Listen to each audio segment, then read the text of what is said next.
Welcome to the Parenting Tips Podcast. I'm Jeff Reiland, the host of this series. In this episode, we're going to talk about creativity. What exactly is this trait, and how can we as parents nurture it? Creativity goes hand in hand with curiosity.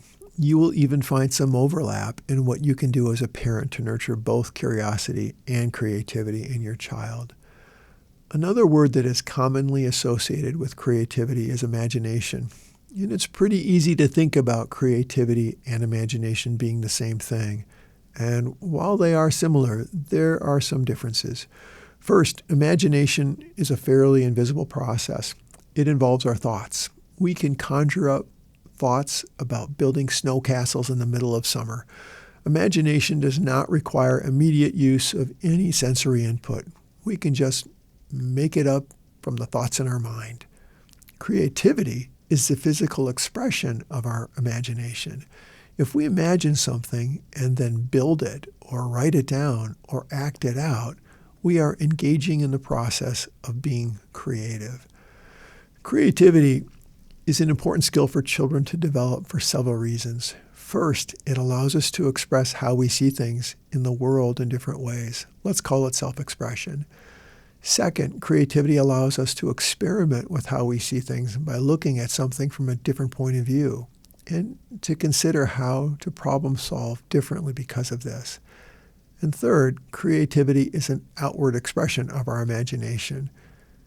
Creativity helps us to develop our social and emotional skills as we become more aware of different perspectives and the needs of others.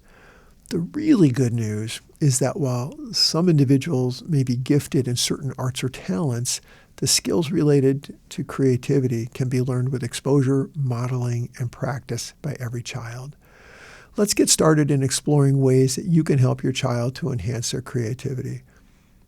Parent modeling creativity is key. How many episodes has the idea of a parent modeling something been identified as a key tip or tool for the parenting toolbox? Why? Because you are your child's first, longest lasting, and most influential teacher. You can model creativity in a number of ways. The first is to relax and have fun at some of the times or efforts you've tried to do something and maybe it didn't turn out so well. There's a trial and error in learning creativity. This is important because young children need to see parents goof up sometimes and be okay with it. When you do something new and maybe the cake flops, or you burn the cookies, or the garden you planted is mostly weeds, it's okay to laugh at yourself and have fun with it and try again. When kids are afraid to make a mistake, they're also less likely to try something new and be creative. What your children will see is that it's okay to fail. It's okay to make mistakes and try again. Being creative, trying something new, is bound to have trial and error elements to it. If we stopped trying everything we did poorly at the first time, most of us would not get very far in life. Be present and also encourage independent expression. It almost goes without saying that it is most helpful for parents to give children some space to make things on their own. And there is a little Goldilocks effect going on here. Not too much involvement and not too little. If parents micromanage their child's creative project, the child is just doing what the parent wants and not learning to expand and explore. On the other hand, it's important to stay involved enough to monitor the experience to keep children safe. For example, children love to use scissors to cut things up. However, these tools are sharp and can cut many things, including clothes and hair. Hot glue guns are hot. Another great way to encourage creativity is to read to your child and to encourage them to read. This is another one of those tips for parents that seems to reappear in many of this podcast's episodes. Reading is beneficial at so many levels, including encouraging creativity. It's important to foster the idea that reading can be something done for pleasure and not some painful homework chore. This can begin at an early age when parents read to children with enthusiasm. The story comes alive as it spills from the pages. The child sees the story through the pictures and then later sees the story through the words, which transform into pictures in their imagination. The same value of reading can be encouraged with the arts. listening to music, making music, participating in dance, learning forms of art through crafts, all can become part of a child's creative experience. Let your child lead. The ability to think creatively goes hand in hand with flexible thinking. You may have an idea of the best way to achieve a result. Your child may have a different idea. Let them explore those ideas. They will discover that there's more than one way to achieve a goal, to solve a problem. If they find one way to solve a problem, challenge them to find another way to solve the same problem. Praise the creativity effort, but not the result. Be careful in encouraging creativity, not to reward the result. Sometimes well-meaning parents and other adults try to create incentives to encourage creativity, and it usually backfires. When children create something, they're doing it for pleasure, to satisfy an itch, because they're curious. If they start to get something for doing it, like money or treats, that all-important intrinsic motivation can be lost. In his groundbreaking book, Punished by Rewards, The Problem with A's, Praise, Gold Stars, and Other Bribes, educational psychologist Alfie Kohn observes that when kids who were previously intrinsically motivated to do something and then started to get external rewards, they lost some of their internal motivation. I've seen this phenomena at all levels of education, even at the college level, where some students just want to know how to do well on the test, but they seem to have lost that curiosity for learning and that creativity that's associated with it. Give your child's creative expression recognition. When your child creates art, where does it go? One way to celebrate your child's effort, whether it be a drawing or painting, a sculpture made of sticks, stones, pine cones, and acorns glued together, a piece of sewn fabric, a handwritten story, it is important to encourage them by giving their work a place of recognition. It may be on the refrigerator for a period of time. It may be part of your collection on your child's bedroom wall. It may occupy a shelf in your home where others can view it. It may one day find its way to a box of keepsakes. It is more important to praise your child's effort and creativity than the actual product. I discuss this topic in more detail in episode 26 on praising kids. It is possible to overpraise your child. Keep the praise effort specific to a quality or skill you want to encourage. Praise the effort, not the outcome. You might say, "You worked really hard on this drawing.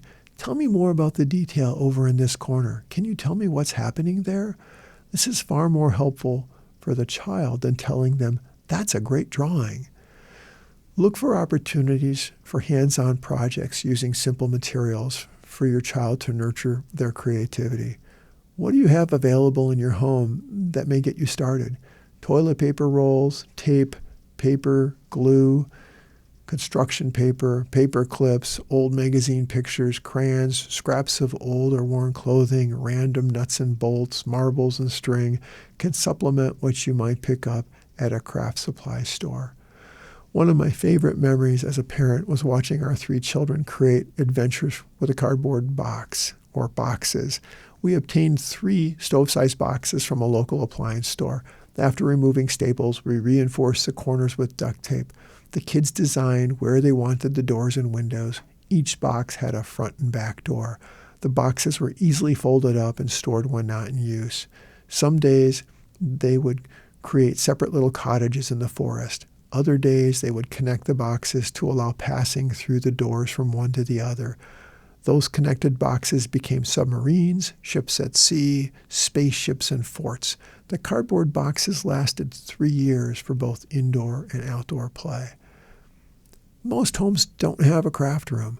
However, you can determine where the best times and places are for creativity to occur. For example, just before bedtime may not work so well. Some craft projects may be messy and require surfaces that are easier to clean. The kitchen table is a common choice. When space is limited, a designated craft time may be more useful for giving kids the freedom to build and create. It's great if creativity can be spontaneous, but having several spaces or time set aside is a way of saying that your child's creativity is important to you. Spark their creativity.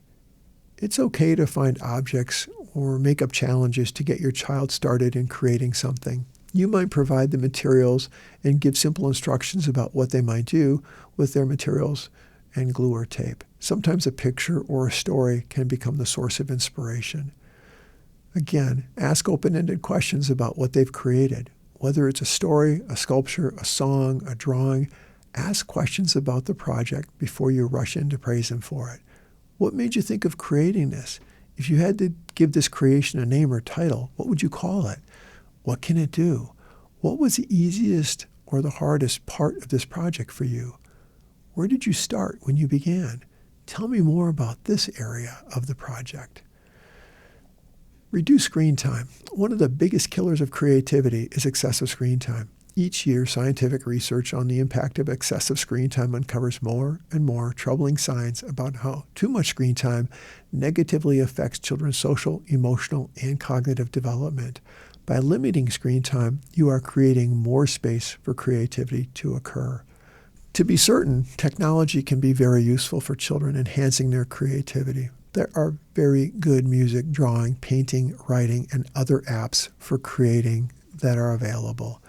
However, simply watching videos, movies, shows, or playing video games does little to inspire a child's imagination in the real world.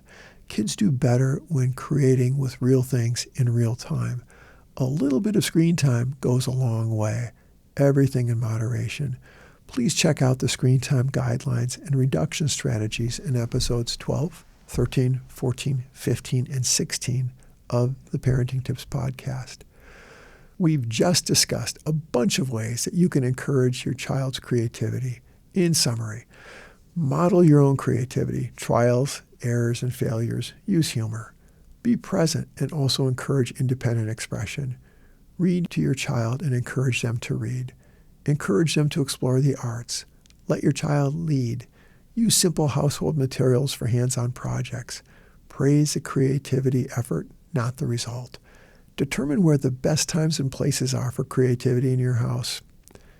Spark their creativity. Ask open-ended questions about what they've created, and reduce screen time. In this episode, we've covered a lot of ways for you to encourage creativity in your child. Have fun with this. If you find that your own creative streak is a reawakening, you are on the right track. Thank you for tuning in and considering this parenting topic. I hope that this information added to your growing toolbox for parenting your child or children. Please consider exploring other topics in this series. Remember, no one parenting tool can do everything. We need many tools to become the best parents for our children. Your children's future depends on you and the time and effort you invest in them today.